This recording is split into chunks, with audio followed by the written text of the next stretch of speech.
KVP news में आपका स्वागत है। प्रस्तुत है आज के मुख्य समाचार। सुवेंदु अधिकारी ने ऐलान किया है कि वे ममता बनर्जी सरकार के दौरान हुए कथित भ्रष्टाचार और महिला उत्पीड़न मामलों की जांच कराएंगे। उन्होंने कहा कि महिला उत्पीड़न से जुड़े मामलों की जांच हाईकोर्ट के जज की निगरानी में होगी। साथ ही मौलवियों और पुजारियों को दिए जाने वाले सरकारी मानदेय को बंद करने की बात भी कही गई है। इसके अलावा ओबीसी सर्टिफिकेट और भर्ती घोटालों की भी जांच तेज करने के संकेत दिए गए हैं, जिससे पश्चिम बंगाल की राजनीति में हलचल बढ़ गई है। महाराष्ट्र के पालघर में सोमवार को बड़ा सड़क हादसा हो गया। मुंबई अहमदाबाद हाईवे पर ट्रक और कंटेनर की जोरदार टक्कर में 12 लोगों की मौत हो गई, जबकि 25 से ज्यादा लोग घायल हुए हैं। हादसे के समय ट्रक में 100 से अधिक लोग सवार थे, जो एक सगाई समारोह में शामिल होने जा रहे थे। टक्कर के बाद ट्रक पलट गया और कई लोग उसके नीचे फंस गए। घायलों को कासा उप जिला अस्पताल में भर्ती कराया गया है, जबकि पुलिस ने मामले की जांच शुरू कर दी है। शुरुआती जांच में ट्रक में क्षमता से अधिक लोगों के सवार होने की बात सामने आई है। पश्चिम बंगाल की राजधानी कोलकाता में अतिक्रमण हटाने की कार्रवाई के खिलाफ प्रदर्शन हिंसक हो गया। प्रदर्शनकारियों ने पुलिस पर पथराव किया, जिसमें 8 जवान घायल हो गए। पुलिस ने हालात पर काबू पाने के लिए कार्रवाई करते हुए करीब 40 लोगों को गिरफ्तार किया। ये घटना पार्क सर्कस और तिलजला इलाके में बुलडोजर अभियान के दौरान हुई, जहां अवैध निर्माण हटाए जा रहे थे।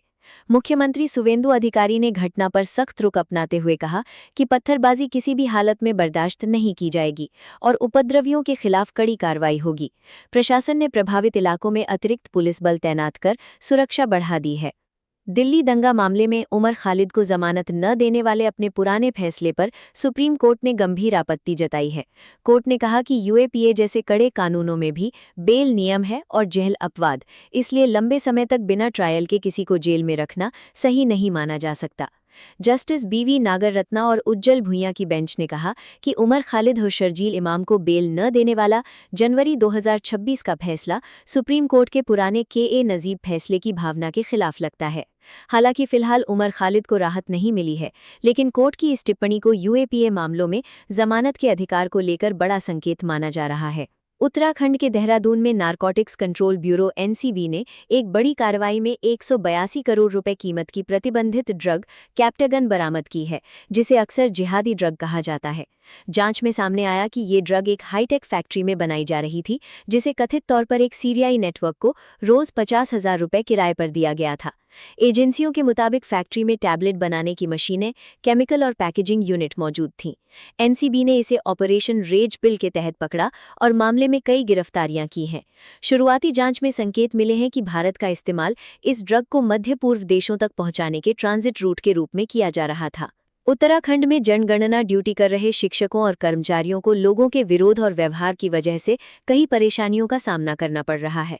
कई जगह लोग दरवाजा नहीं खोल रहे, तो कहीं सर्वे टीमों पर कुत्ते छोड़ दिए जा रहे हैं। कुछ लोग सवाल पूछे जाने पर नाराज हो रहे हैं और निजी जानकारी देने से बच रहे हैं। इसके अलावा शिक्षकों पर स्कूल की जिम्मेदारी और जनगणना का काम एक साथ होने से दबाव बढ़ गया है। कई कर्मचारियों ने सुरक्षा और सहयोग की कमी की शिकायत की है। पूर्व मुख्यमंत्री हेमवती नंदन बहुगुणा के दामाद प्रतीक यादव की अस्थियां हरिद्वार में गंगा में विसर्जित की गई। इस दौरान परिवार के सदस्य और उत्तराखंड सरकार के 4 कैबिनेट मंत्री मौजूद थे, जिन्होंने श्रद्धांजलि अर्पित की। प्रतीक यादव का निधन 4 मई को लखनऊ में कार्डियक अरेस्ट से हुआ था। अस्थि विसर्जन के समय माहौल भावुक रहा और परिजनों ने नम आंखों से अंतिम विदाई ली। उत्तराखंड के देहरादून स्थित सेलाखुई इंडस्ट्रियल एरिया में मजदूरों के प्रदर्शन और हिंसा के बाद पुलिस ने बड़ा एक्शन लिया है। डिक्सन समेत कई कंपनियों में हुए हंगामे, पथराव और तोड़फोड़ के मामले में 1000 से ज्यादा लोगों पर एफआईआर दर्ज कर दी गई है। प्रशासन ने इलाके में भारी पुलिस फोर्स तैनात कर दी है और शांति व्यवस्था बनाए रखने के लिए 5 से ज्यादा लोगों के एकत्र होने पर रोक लगा दी गई है। प्रदर्शन के दौरान कई पुलिसकर्मी घायल हुए, जबकि फैक्ट्री और वाहनों को भी नुकसान पहुंचा। पुलिस का कहना है कि उपद्रव फैलाने वालों की पहचान ड्रोन और सीसीटीवी फुटेज से की जा रही है। ईरान युद्ध के बीच पाकिस्तान ने सऊदी अरब में अपनी बड़ी सैन्य तैनाती बढ़ा दी है। रिपोर्ट्स के मुताबिक पाकिस्तान ने करीब 8000 सैनिक, JF-17 फाइटर जेट्स की एक स्क्वाड्रन, ड्रोन यूनिट्स और चीनी HQ-9 air defence system Saudi भेजे हैं। ये तैनाती दोनों देशों के बीच पिछले साल हुए गोपनीय रक्षा समझौते के तहत की गई है, जिसका पूरा खर्च सऊदी सरकार उठा रही है। सूत्रों के अनुसार पाकिस्तानी सैनिक फिलहाल सलाह, प्रशिक्षण और सुरक्षा सहयोग की भूमिका में रहेंगे, लेकिन जरूरत पड़ने पर उनकी संख्या बढ़ाई जा सकती है। रिपोर्ट में कहा गया है कि पाकिस्तान और सऊदी अरब के बीच ये सैन्य सहयोग ईरान सऊदी तनाव और पश्चिम एशिया में बढ़ते संघर्ष के बीच स्ट्रेटेजिक तौर पर बेहद अहम माना जा रहा है। हॉर्मुज स्ट्रेट में तनाव और बंदी की स्थिति का सबसे बड़ा असर कतर पर पड़ सकता है, क्योंकि उसका अधिकांश गैस निर्यात इसी समुद्री मार्ग से होता है। रिपोर्ट के मुताबिक अगर रास्ता लंबे समय तक बंद रहा तो कतर की इकोनॉमी करीब 8.6% तक गिर सकती है। कतर दुनिया के सबसे बड़े एलएनजी निर्यातकों में शामिल है और भारत भी अपनी बड़ी एलपीजी जरूरतें इसी क्षेत्र से पूरी करता है।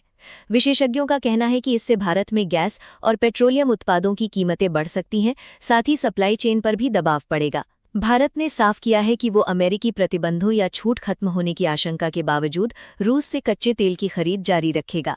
सरकार का कहना है कि देश की ऊर्जा सुरक्षा सबसे बड़ी प्राथमिकता है और रिफाइनरियां जरूरत के मुताबिक तेल खरीदती रहेंगी।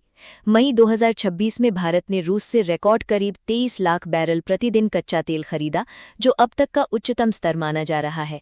हालांकि अमेरिका की अस्थायी छूट 16 मई को खत्म हो चुकी है, फिर भी भारत वैकल्पिक भुगतान और सप्लाई व्यवस्था पर काम कर रहा है ताकि सस्ते रूसी तेल की आपूर्ति बनी रहे। नॉर्वे ने प्रधानमंत्री नरेंद्र मोदी को अपने सर्वोच्च नागरिक सम्मान से सम्मानित किया है। इसके साथ ही मोदी को मिलने वाले अंतर्राष्ट्रीय सम्मानों की संख्या 32 हो गई है। ओस्लो में आयोजित कार्यक्रम में उन्होंने कहा कि भारत और यूरोप के रिश्ते नए स्वर्णिम युग में प्रवेश कर रहे हैं। पीएम मोदी ने बताया कि यूरोपीय देशों की ओर से भारत में करीब 100 अरब डॉलर के निवेश की योजना है, जिससे लाखों रोजगार पैदा होने की उम्मीद है। इस दौरे में भारत और नॉर्वे के बीच ऊर्जा, आर्कटिक रिसर्च, समुद्री विज्ञान, तकनीक और निवेश जैसे क्षेत्रों में सहयोग बढ़ाने पर सहमति बनी। TV actress Shagun Sharma stunt based reality show Khatron Ke खिलाड़ी में नजर आएंगी। शगुन ने कहा कि उन्हें सबसे ज्यादा डर ऊंचाई से लगता है, लेकिन वे अपने इस डर का सामना करने के लिए तैयार हैं। उन्होंने मजाकिया अंदाज में ये भी कहा कि शो में सोशल मीडिया स्टार ओरन अवत्रमानी यानी औरी के साथ बीटीएस वीडियो जरूर बनाएंगी। शगुन फिलहाल टीवी शो में काम कर रही हैं और उन्होंने साफ किया कि वे अपना मौजूदा शो नहीं छोड़ रही, बल्कि कुछ समय का ब्रेक लेकर इस नए अनुभव का हिस्सा बन रही हैं। कमल हासन ने तमिलनाडु के मुख्यमंत्री सी जोसेफ विजय से मुलाकात कर फिल्म इंडस्ट्री से जुड़ी 6 बड़ी मांगें रखी। उन्होंने राज्य सरकार से एक सरकारी ओटीटी प्लेटफॉर्म लॉन्च करने की अपील की, जहां तमिल फिल्मों, इंडिपेंडेंट सिनेमा और डॉक्यूमेंट्री को सस्ती दरों पर दिखाया जा सके। इसके अलावा कमल हासन ने फिल्म पायरेसी रोकने के लिए पुलिस साइबर क्राइम विभाग में मजबूत एंटी पायरेसी सिस्टम बनाने, एंटरटेनमेंट टैक्स खत्म करने, थिएटरों में रोज 5 शो की अनुमति देने और फिल्मों के लिए 8 हफ्ते की अनिवार्य ओटीटी रिलीज विंडो लागू करने जैसी मांगें रखीं। डिजिटल पेमेंट कंपनी पेटीएम ने नया पॉकेट मनी फीचर लॉन्च किया है। इसके जरिए बच्चे और किशोर बिना अपना बैंक अकाउंट खोले भी यूपीआई पेमेंट कर सकेंगे।